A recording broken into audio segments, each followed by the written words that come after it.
Ich glaube, da könnte Ihnen der Programmleiter, der Herr Müller, weiterhelfen. Ich schaue gerade, ob er Zeit hat. Einen Moment, bitte.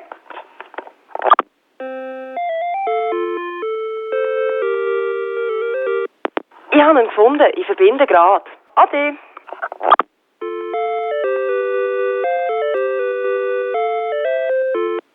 Müller? Grüezi, Herr Müller, da ist der Sammy Klaus. Ich habe eine Idee. Wissen Sie, damit ich nicht vergessen werde, am 6. Dezember müssen Sie über mich einen Film drehen. Sonst muss ich ja gar nicht mehr in die Stadt gehen mit dem Sack voll guten Sachen. Die Leute vom Fernsehen sind sofort einverstanden gewesen.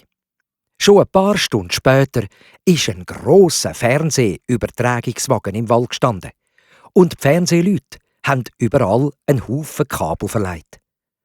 Einem alten Sammy Klaus ist das alles schon ein bisschen gespässig vorgekommen. Sonst ist es doch bei ihm ums Waldhütli herum immer so schön ruhig. Achtung, Herr Sammy Klaus!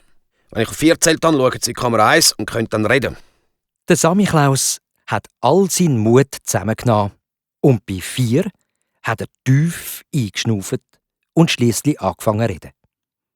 Ganz laut und deutlich hat er gesagt, wie traurig das er ist, dass in der Stadt und auch auf dem Land niemand mehr an ihn denke und nur noch vor diesen Fernsehapparaten sitze.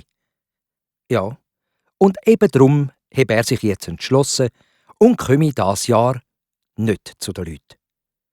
Wenn das so zu und her geht in der Welt draussen, dann bleibe er lieber daheim, bei sich im Wald draussen. Und Schnitt.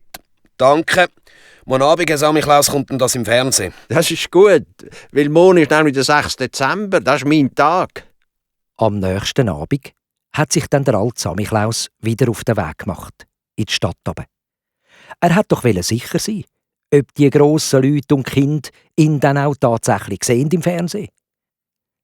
Und wahrhaftig, wo er durch die Feister spienzelt, sieht er sich doch wirklich selber höchstpersönlich im Fernsehen. Aber er hat sich halt nur gesehen. Gehört hat er nichts. Und darum hat er beschlossen, an der nächsten Haustüre zu läuten. Hallo, wer ist da? Wer läutet noch so spät? Grüezi, Frau Grünblatt. Ich wollte fragen, ob ich eventuell die Sendung, die jetzt gerade im Fernsehen läuft, anschauen. Wissen Sie, ich bin der Sammy Klaus.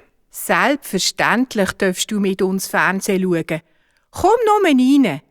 Der Vater, die Mutter und die Kinder haben zwar zuerst schon ein bisschen gestaunt über den grossen Mann mit dem roten Mantel und dem weißen Bart. Der Vater hat seinen Kindern erklärt, dass das jetzt eben der Sammy Klaus ist.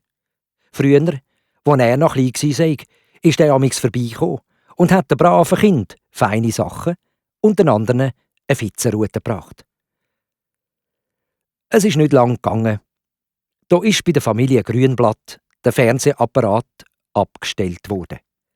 Und die ganze Familie hat dem Sammy Klaus seine Geschichten aus dem Wald zugelassen.